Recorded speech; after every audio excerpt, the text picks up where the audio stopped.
Alors bonjour, nous sommes le 16 décembre et je réalise actuellement donc une analyse de l'actif USD CAD et donc je vais le partager avec vous dans le cadre de la formation.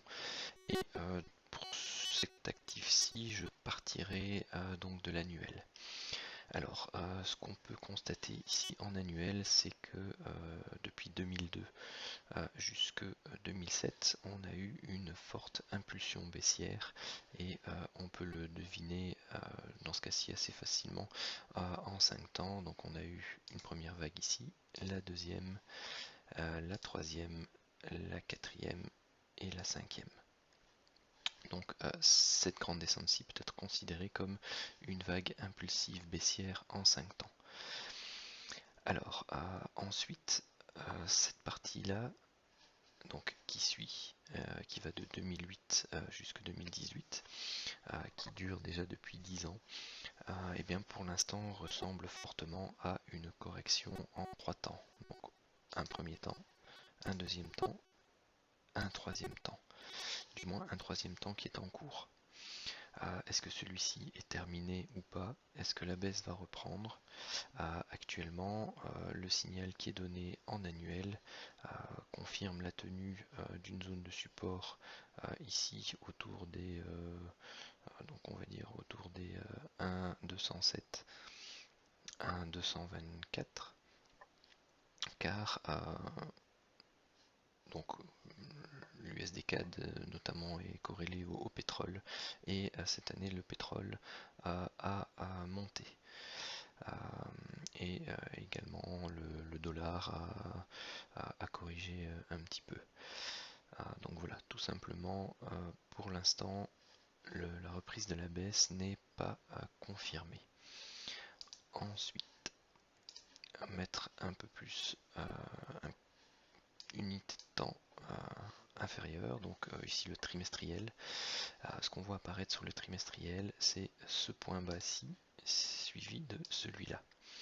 Et vous voyez qu'ici donc c'est une pointe, donc une sorte de V-bottom, et ensuite un arrondi. Et bien ceci est un double bottom en Adam et Ève décalé. En Adam et Ève tout simplement parce que vous avez une jambe qui est pointue et une autre arrondie, et décalé parce que l'un des bottoms est supérieur dans ce cas-ci à l'autre. Vous aviez la ligne de coup qui se situe autour des 1,376. Elle a été cassée en juillet 2015. Et vous voyez qu'on a fait une percée et on l'a ici réintégré. Ce qu'on peut déjà deviner ici sur le trimestriel, c'est que cette hausse-ci s'est faite en 5 temps. Donc vous avez une vague 1, une vague 2, une vague 3 sur la mèche ici, une vague 4 sur la mèche en bas et une vague 5. Et que la correction qui a suivi derrière est en 3 temps. Donc 1, 2, 3. Donc plutôt A, B, C.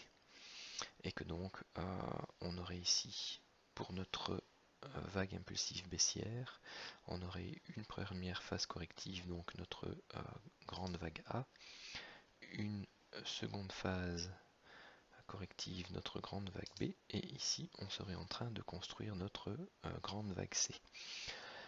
Celle-ci, comme vous le voyez, qui doit se décomposer en 5 temps, on a, ou en 5 vagues, donc une première vague, une deuxième vague, une troisième vague fortement impulsive, et ici on travaille la vague 4.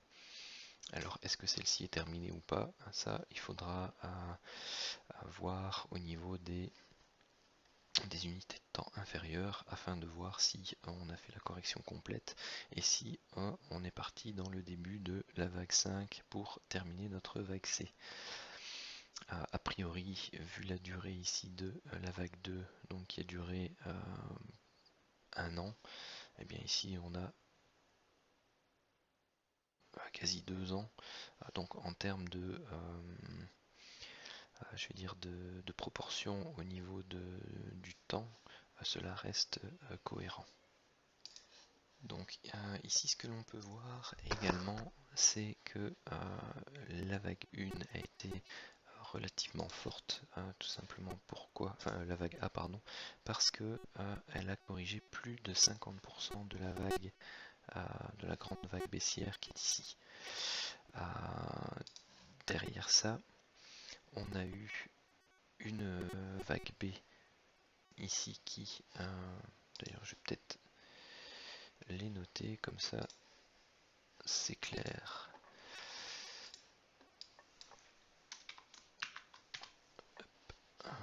Grande vague A.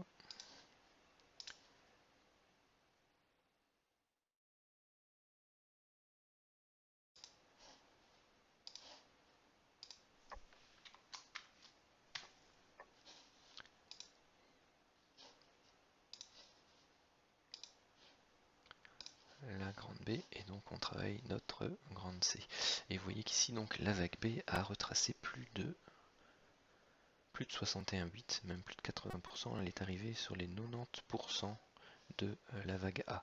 Donc c'est une correction relativement profonde, mais donc on n'a pas cassé la base ici de la vague A, donc le décompte reste correct.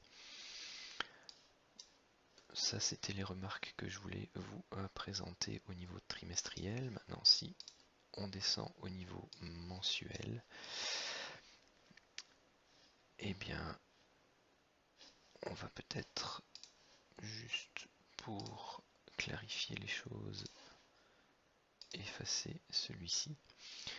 Et juste une petite remarque aussi que je n'avais pas faite au niveau correction de la vague C, donc ce qui ressemble actuellement à la vague 3 de notre vague C est venu toucher le retracement Fibo des 76,4, même quasi déjà les 80% de notre vague impulsive baissière ici. Pour plus de clarté, je vais également supprimer ce Fibo là. Voilà où on se situe actuellement en mensuel. Alors, j'ai représenté ici donc la zone marron et la ligne pointillée ici représente la ligne de coup du double bottom en Adam et Ève avec la zone de départ, et j'ai simplement pris l'extension 100% de cette zone-ci à cette zone-là pour donc calculer la zone des 100% qui est l'objectif classique dans le cadre d'un double bottom. Bon, étant donné l'amplitude de ce double bottom, si on arrive à les faire, eh bien ce serait une sacrée performance pour l'USD, donc le dollar par rapport au dollar canadien.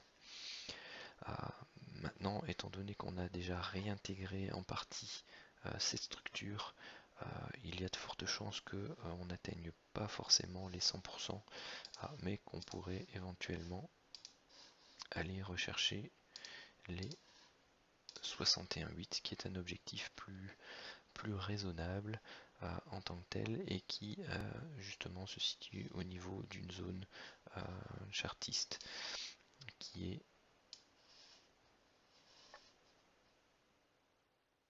celle-ci. Donc vous voyez qu'on se situe dans une zone relativement intéressante, que je vais d'ailleurs tracer ici. On sait d'où elle vient et je vais la mettre dans la couleur du mensuel. Voilà pour la première zone qui sera intéressante en termes d'objectifs dans le cadre d'une poursuite de la hausse. Ensuite, donc, ce que on peut observer au niveau mensuel, c'est dans un premier temps que bien, si on relie ce point bas-ci à ce point bas-là, donc on a une oblique montante que j'ai dupliquée et que j'ai reportée au niveau des sommets ici de notre vague A. Elle passe précédemment par d'anciennes zones de correction. Donc vous avez ici une zone d'appui, une deuxième zone d'appui, et la troisième zone a été transpercée et ensuite réintégrée.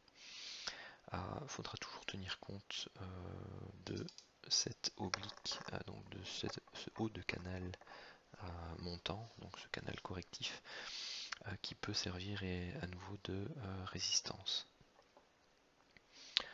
Ensuite, vous avez donc la réplique de ces diagonales sur des zones intermédiaires sur lesquelles on a trouvé régulièrement ici des appuis, et donc que j'ai maintenu en trait plus fin mais en pointillé dans le cas où un scénario baissier pouvait se mettre en place. Donc ce seraient des zones à surveiller. Bon, ça charge effectivement un peu le graphique, mais si on zoome, donc on voit clairement ici que l'on a eu une sorte de fanion baissier que l'on a cassé par le haut. Donc en reliant ce point bas-ci et ce point bas-là, donc on obtient également une diagonale de bas de canal baissier que j'ai reporté ici au niveau de ce sommet. Et donc c'est également une zone à laquelle il faudra faire attention, surtout couplée avec cette zone-ci,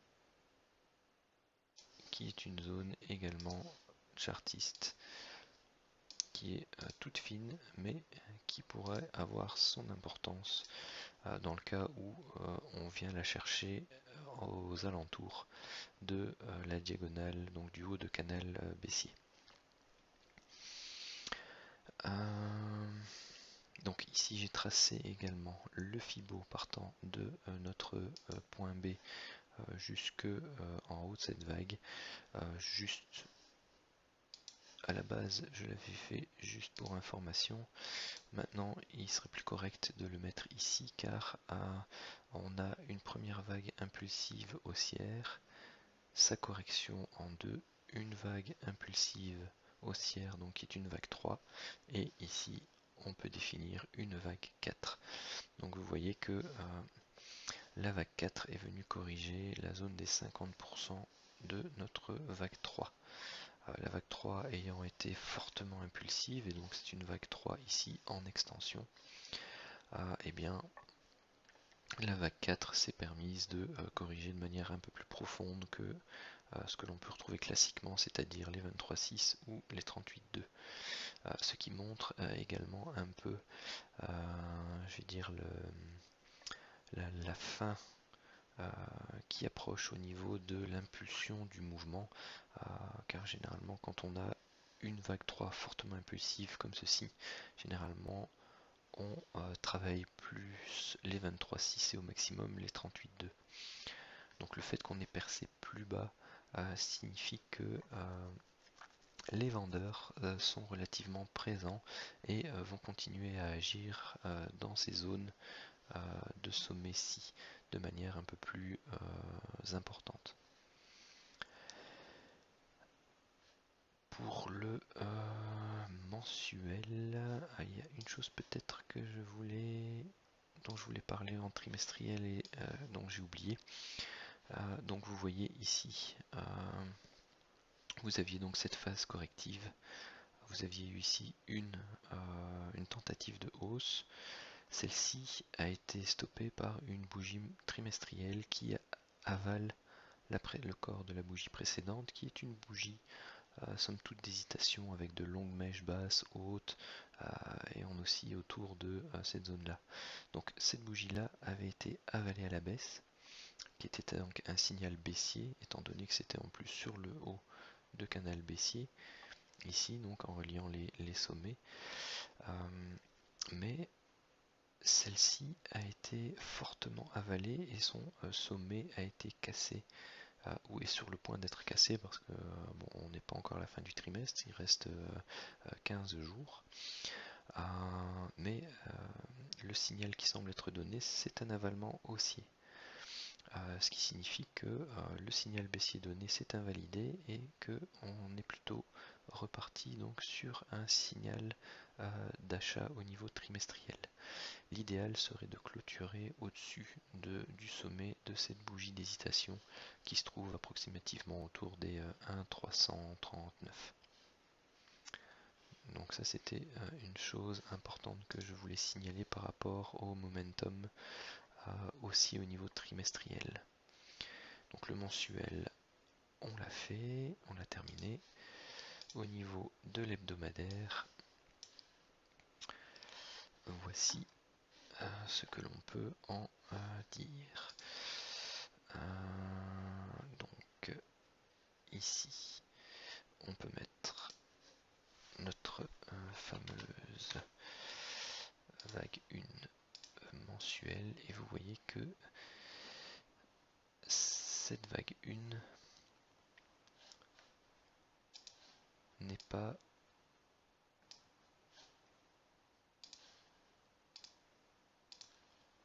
parfaite, ou du moins il faut aller dans les unités de temps inférieures, parce que si je zoome un peu plus, vous avez le haut du petit doji ici qui fait la vague 1, la mèche basse ici qui fait la vague 2, vous avez ensuite la vague 3, la vague 4 et la vague 5. Pour faire donc notre vague 1, pardon. Vous avez ensuite ici cette correction latérale assez plate, donc vous avez une vague A ici, un petit A, un petit B, un petit C pour une vague B, et un petit C pour former notre grande vague C. Et donc avoir ici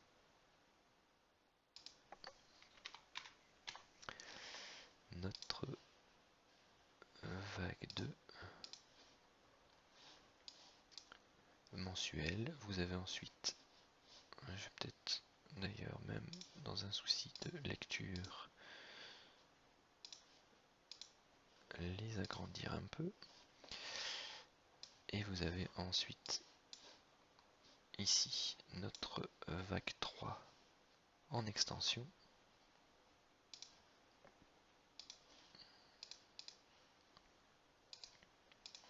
Et suite à la correction en A, B et C, ici vous avez donc notre vague 4 mensuelle. Nous sommes donc en train de travailler notre potentiel vague 5 à la hausse. Faisons un zoom sur la zone. Alors, ici actuellement, donc nous sommes dans un canal haussier. La manière dont on peut l'interpréter actuellement, eh bien c'est tout simplement comme vous avez les vagues en 3 temps. Donc vous avez ici A, B, C. Vous avez A, B, C. Vous avez A, B, C. Et vous avez A, B et C. Quand vous avez une succession donc de hausses et de baisses avec des sommets et des points bas qui pénètrent à chaque fois la zone de la vague précédente, eh bien il s'agit d'une diagonale d'initialisation. Dans ce cas-ci, car ce serait la première vague haussière de notre vague 5 mensuelle. Et donc ici nous avons fait la vague 1, 2, 3, 4 et nous travaillons donc la vague 5 de notre vague 1 hebdomadaire.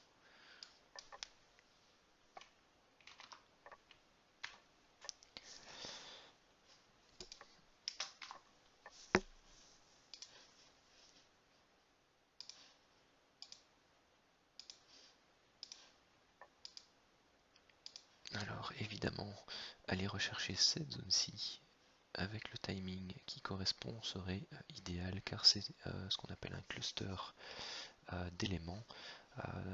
Donc c'est le haut de la diagonale du canal haussier, c'est le bas du canal baissier, donc de l'oblique mensuel haute du canal mensuel que j'avais repris tout à l'heure. C'est le fameux niveau chartiste dont on parlait également, et c'est un chiffre rond car il est situé autour des 1,38. Bon, ici nous sommes dans un canal, donc les deux obliques ne convergent pas réellement. Donc il faut faire attention à ce type de configuration parce que généralement la cinquième vague ne va pas tout le temps rechercher le haut de canal. Elle s'arrête légèrement avant parfois et ensuite vient commencer donc la phase corrective. Donc ça c'est pour, d'ailleurs ici vous voyez que on entre en phase de surachat au niveau du RSI cette période également. Donc il faudra faire attention au niveau des décomptes en unité de temps inférieure pour voir un peu où est-ce qu'on se situe dans cette séquence haussière afin de essayer de trouver la zone idéale pour la fin de cette vague 5 pour pouvoir prendre un premier trade correctif et donc vendre l'actif et aller rechercher une des zones qui sera définie avant de bien entendu travailler les zones de support pour prendre un achat swing pour aller rechercher des zones comme celle-ci par exemple, donc la zone des 1,51 à 1,52,60.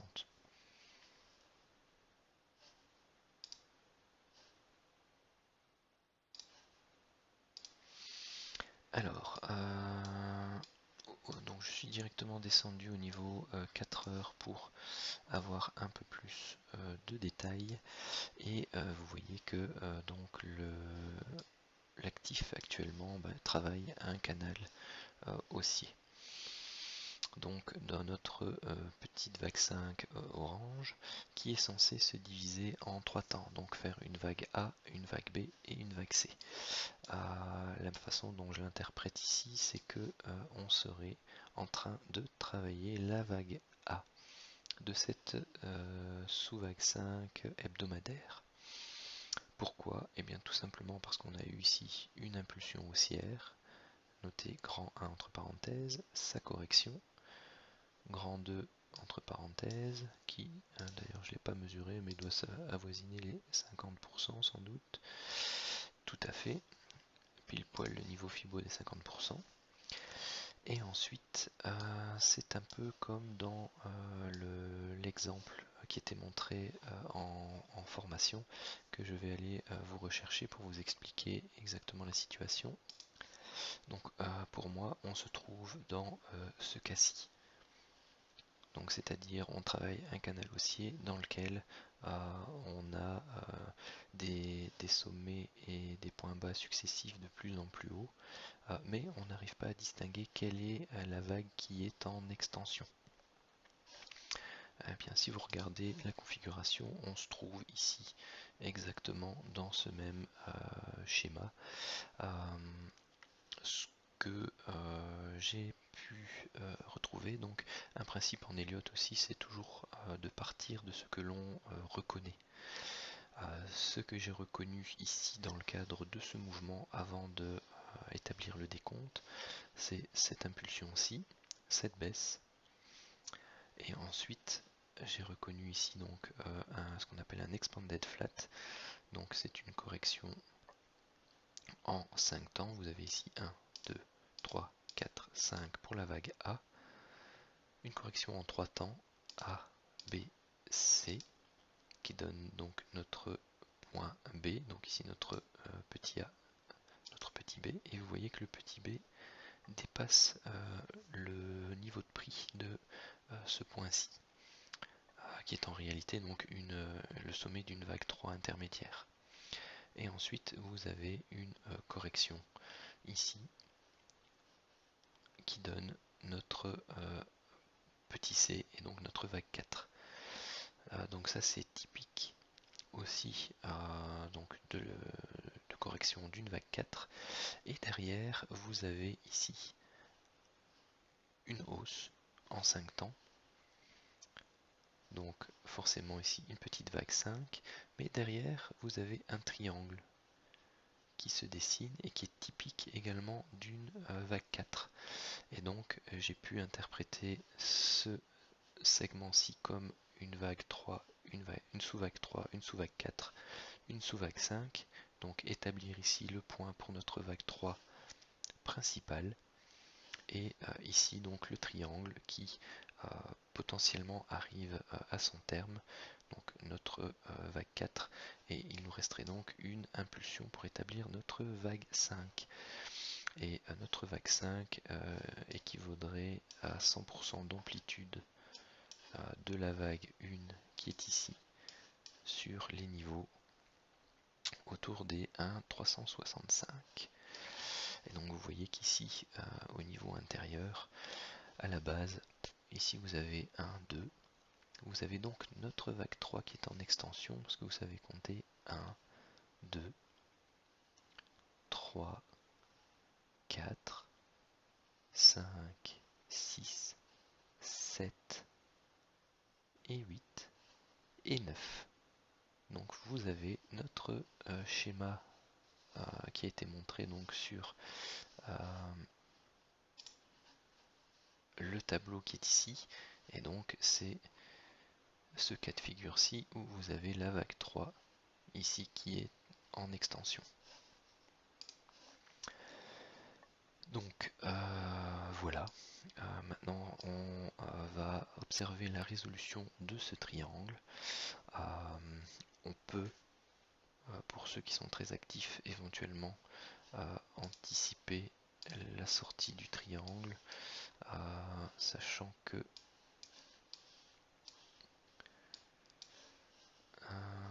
donc tout ça je peux maintenant effacer parce que ça c'était mon travail de base.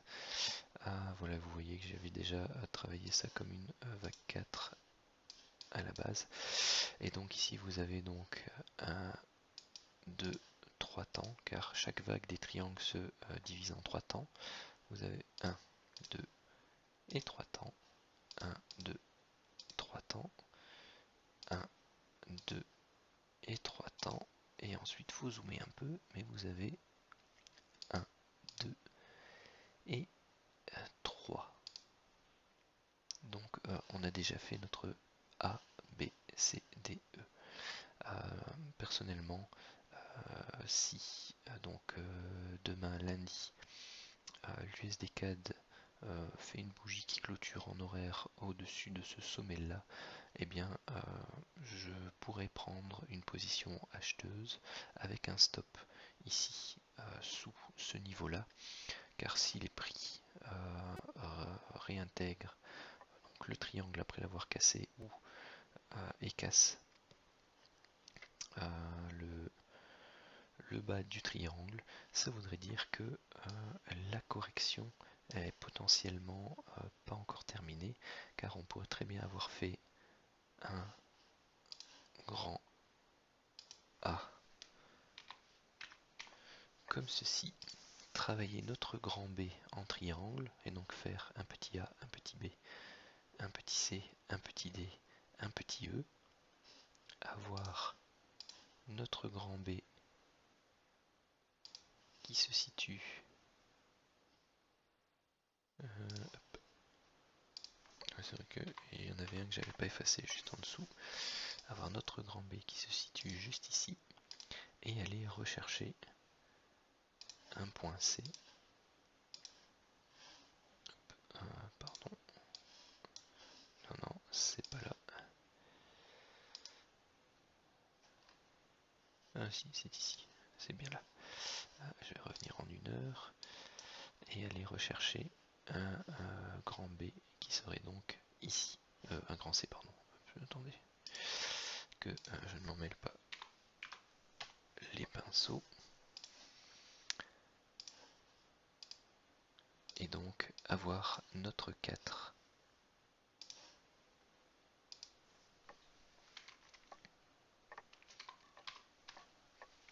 journalier